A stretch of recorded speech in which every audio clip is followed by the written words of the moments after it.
Chapter 34 of The Quest of the Sacred Slipper by Sax Rohmer.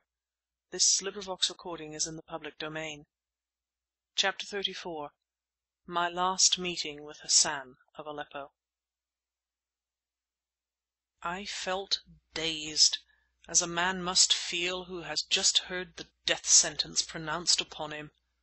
Hilton seemed to have become incapable of speech or action, and in silence we stood watching Carneta tending the unconscious man. She forced brandy from a flask between his teeth, kneeling there beside him with her face very pale and dark rings around her eyes. Presently she looked up. "Will you please get me a bowl of water and a sponge?" she said quietly. Soar departed without a word, and no one spoke until he returned, bringing the sponge and the water, when the girl set to work in a businesslike way to cleanse a wound which showed upon the man's head. "She is a good nurse, is Carneta," said Dexter coolly. "She was the only doctor I had through this," indicating his maimed wrist. "If you will fetch my bag down, there's some lint in it." I hesitated. "You needn't worry," said Dexter. "As well be hung for a sheep as a lamb. You've handled the bag, and I'm not asking you to do any more."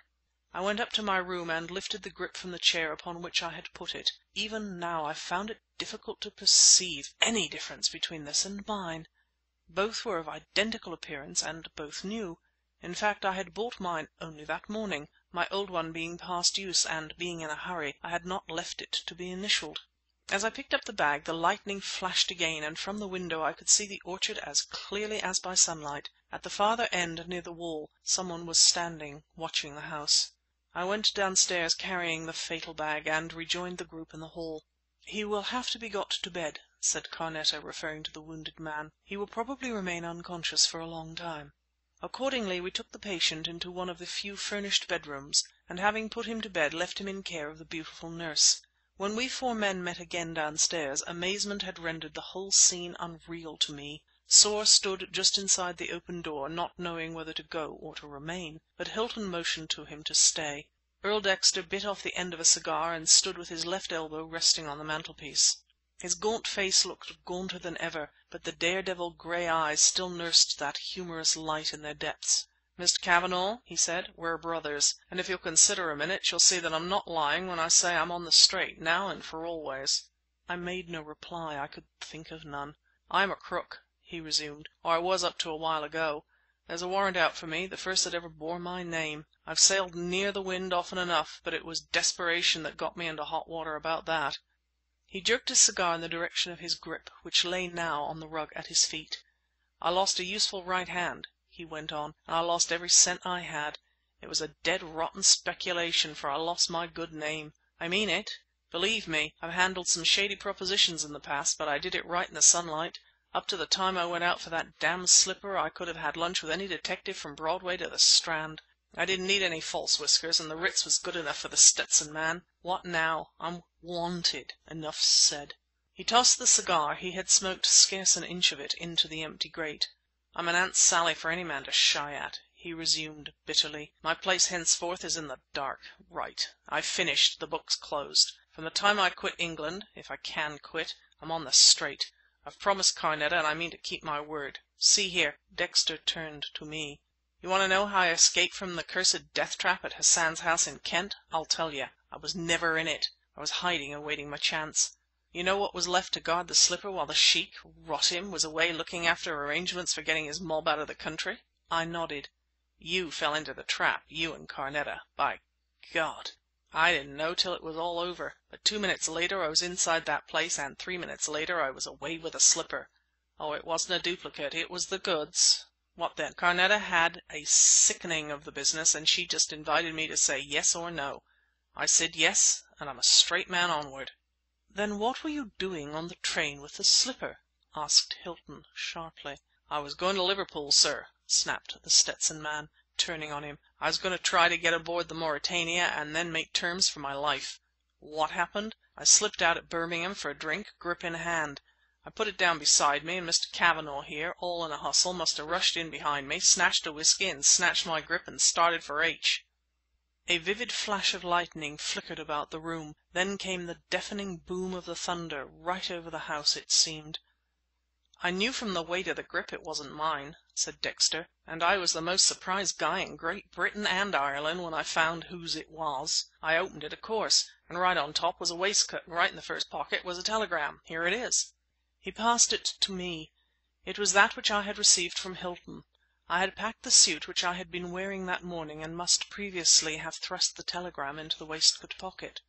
"Providence," Dexter assured me, "because I got to the station in time to see Hassan of Aleppo join the train for H. I was too late, though, but I chartered a taxi out of Corporation Street and invited the man to race the local. He couldn't do it, but we got here in time for the fireworks. Mr. Cavanagh, there are anything from 6 to 10 Hashishin watching this house." "I know it."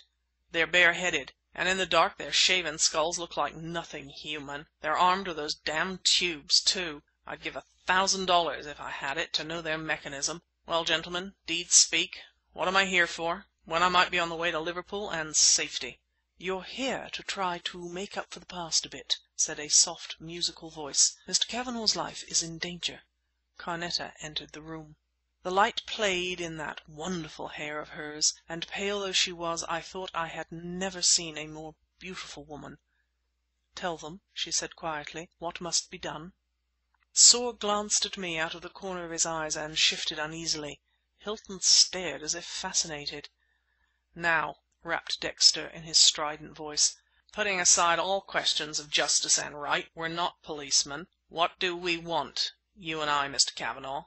"I can't think clearly about anything," I said dully. "Explain yourself." "Very well.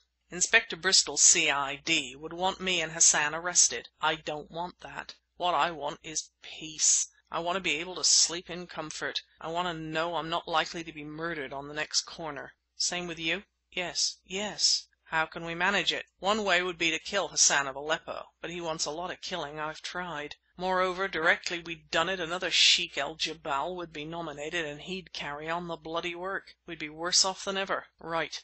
We've got to connive at letting the blood-stained fanatic escape, and we've got to give up the slipper." "I'll do that with all my heart." "Sure. But you and I have both got little scores up against Hassan, which it's not in human nature to forget. And I've got it worked out that there's only one way. It may nearly choke us to have to do it, I'll allow. I'm working on the Moslem character. Mr. Hilton, make up a fire in the grate here." Hilton stared, not comprehending. "Do as he asks," I said. "Personally I am resigned to mutilation since I have touched the bag containing the slipper, but if Dexter has a plan—" "Excuse me, sir," Soar interrupted. "I believe there's some coal in the coal box, but I shall have to break up a packing case for firewood, or go out into the yard." "Let it be the packing case," replied Hilton hastily.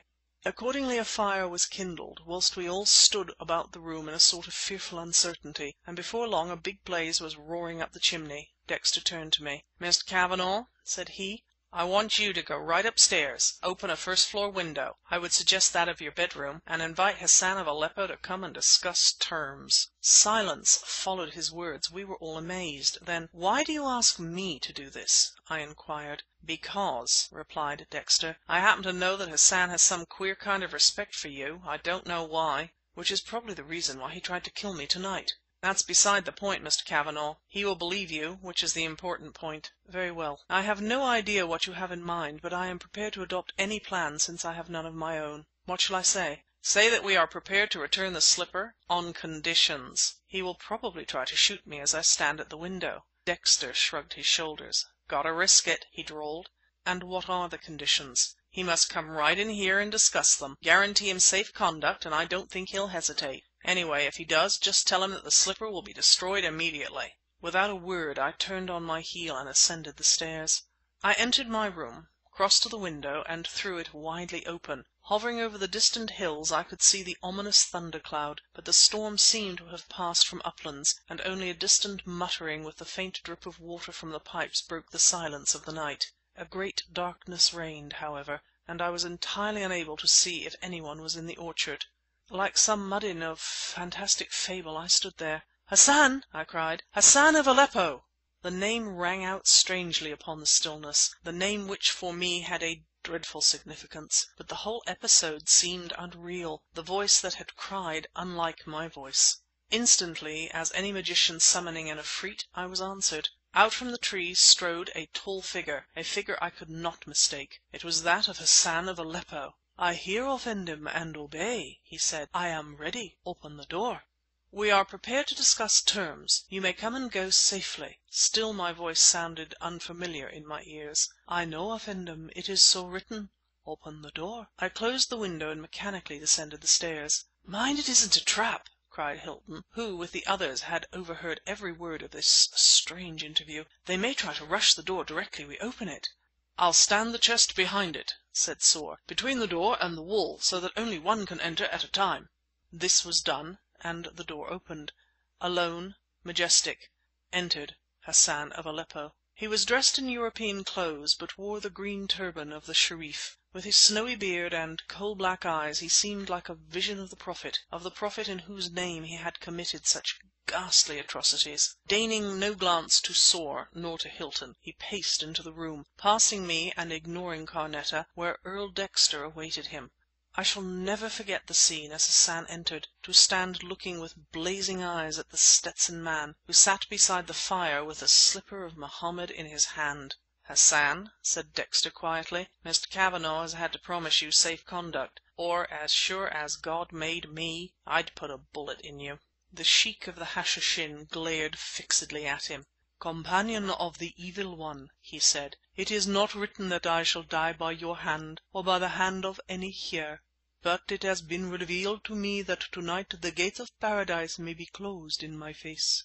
"I shouldn't be at all surprised," drawled Dexter, "but it's up to you. You've got to swear by Mohammed (Sallallahu alayhi wasallam) that you won't lay a hand upon any living soul, or allow any of your followers to do so, who has touched the slipper or who had anything to do with it, but that you will go in peace." "You are doomed to die." "You don't agree, then?" "Those who have offended must suffer the penalty." "Right," said Dexter, and prepared to toss the slipper into the heart of the fire. "Stop, infidel! Stop!" There was real agony in Hassan's voice. To my inexpressible surprise he dropped upon his knee, extending his lean brown hands towards the slipper. Dexter hesitated. "You agree, then?" Hassan raised his eyes to the ceiling. "I agree," he said. "Dark are the ways. It is the will of God." Dimly the booming of the thunder came echoing back to us from the hills. Above its roll sounded a barbaric chanting, to which the drums of angry heaven formed a fitting accompaniment. I heard Soar shooting the bolts again, upon the going of our strange visitor.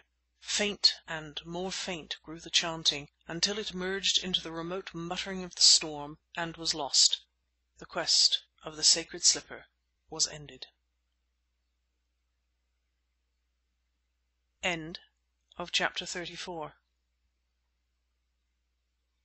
End of The Quest of the Sacred Slipper by Sax Rohmer.